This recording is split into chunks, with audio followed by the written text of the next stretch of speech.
Bakı şəhər prokurorluğunun keçmiş müstəntiqi Müşfiq Abbasov həbs edilib. Yasamal rayon məhkəməsi prokurorluğun müraciəti əsasında belə qərar qəbul edib.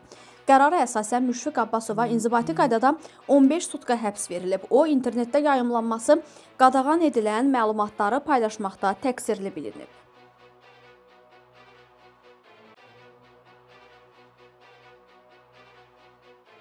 Mingəçevirdə orta məktəb müəllimi həbs edilib. Mingəçevir şəhər 11 saylı tam orta məktəbin fiziki tərbiyə müəllimi dələduzluqda ittiham edilib. O, vətəndaşların etibarından sui-istifadə edərək onlardan xeyli miqdarda pul alaraq mənimsəyib.